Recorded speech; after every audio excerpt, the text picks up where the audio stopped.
You are alive. 49 of your men are not.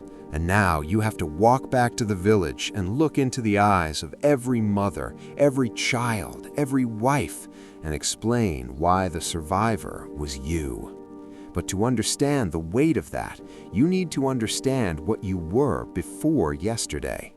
You were born with the name your father chose on the day the rain returned after 3 dry seasons. In your tribe, the name carries the weather of your birth, the mood of the ancestors, the weight of what was to come. You grew up knowing how to track antelopes by the smell of crushed grass, how to start a fire with 2 stones in less time than it takes a man to take a deep breath, and how to read the savanna sky the way others read the surface of a river. By 22, you had passed all 3 initiation rituals. You already had scars on your back that were titles. You were Inkosi, not the chief, but the chief's most trusted warrior, the right hand, the one who wakes up first and sleeps last. And on the morning Chief Abara placed the martial eagle feather in your hair, in front of 240 people whose names you knew by heart, you felt the exact weight of everything it had cost to get there. That was the peak? You didn't know yet that the peak was the most dangerous place to be standing. The smell came before the sound. Smoke, but not the smoke of a cooking fire. It was thick smoke with fat inside it. You woke up in the middle of the night with your nostrils open and your heart already running before your feet touched the ground. Outside, the northern sky had a color that had no business existing at that hour. Warm orange, pulsing like a live ember. And then the Makoa war drums started. Not the call drum, not the celebration drum. The war drum has a different rhythm, irregular, urgent, like the heartbeat of someone who is dying. The Makoa crossed the river during the night. Chief Abara called for you before dawn, surrounded by the oldest advisors, his face closed in a way you had never seen in 15 years of knowing him. He looked at you for a long time before speaking. The Makoa want the valley well. You knew what that meant. The valley well was the only water source that survived the dry season. Without it, the village died in 2 months, not from war, from thirst.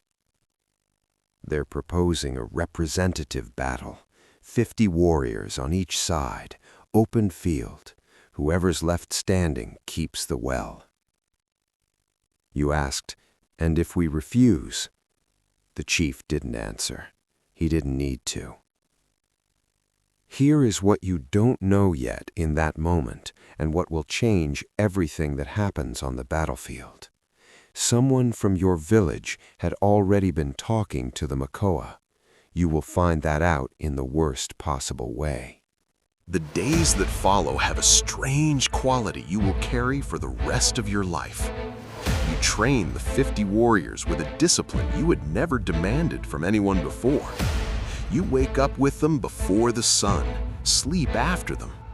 You teach the wedge formation, the one that pressures the enemy center and forces the flanks to close in on themselves. You teach how to hold a buffalo hide shield so the opposing spear glances off instead of piercing through. You teach where to strike a man to take him out of the fight without killing him, and where to strike when that's not an option. The routine has a brutal logic you appreciate. While you're teaching, you're not thinking. Among the 50 is Kofi, 16 years old, the chief's nephew who should not be here. You know that. Abara knows that too. Kofi knows that too, but he's the kind of young man who confuses courage with impatience. You train him harder than the others. He falls, gets up, falls again.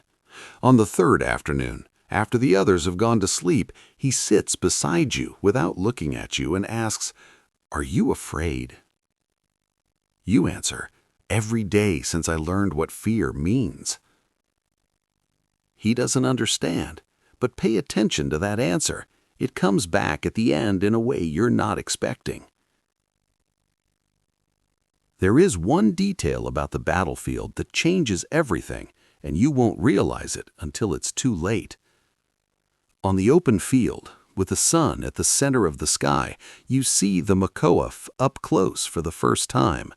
There are 50 of them, as agreed, but something about the way they're positioned, too relaxed, too organized, triggers an alarm deep in your gut.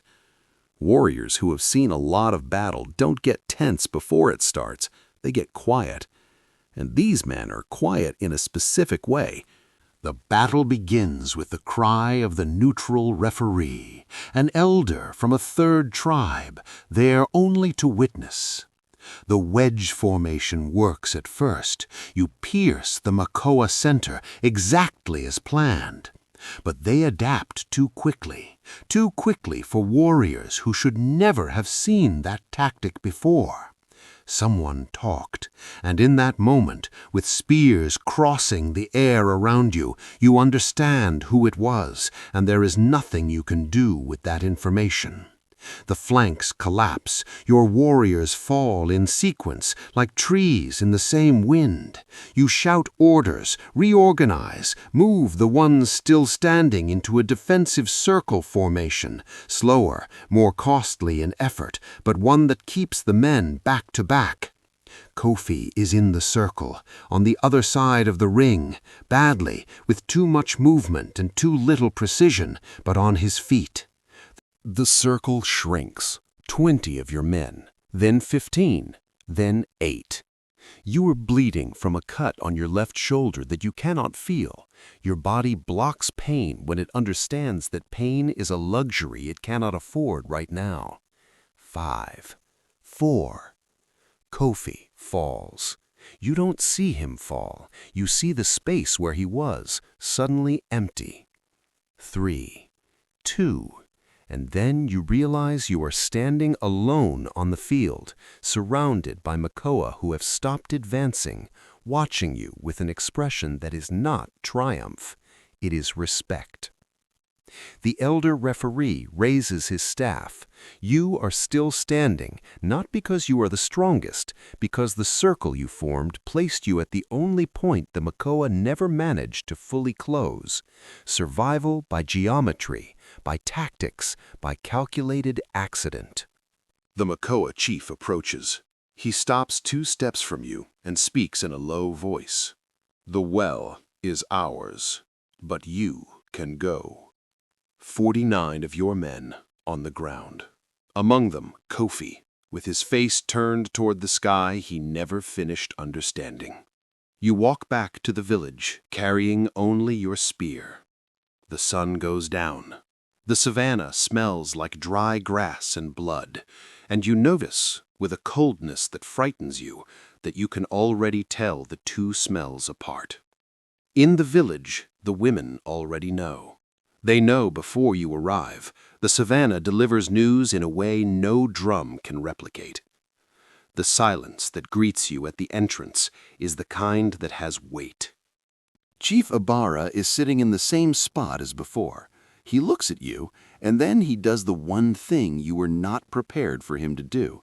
He stands up, walks over to you, removes the martial eagle feather from your hair with both hands, slowly, as if undoing a knot that took years to tie. He says nothing. He walks back to his place and sits down. You stand where you are, with the savannah wind moving through your now empty hair. And then you remember what Kofi asked, "Are you afraid?" And your answer, "Every day since I learned what fear means." Kofi didn't understand in that moment, but now you understand what he was really asking, not about the battle, about this exact moment you are standing in right now, about what it means to carry life when everyone around you carries only the weight of having died. That is what fear really means, not the battle, the after. You still don't know who the traitor is, but you know you're sleeping in the same village as him tonight. Drop a comment below telling us what you would have done in his place. Would you go back to the village or disappear into the savannah?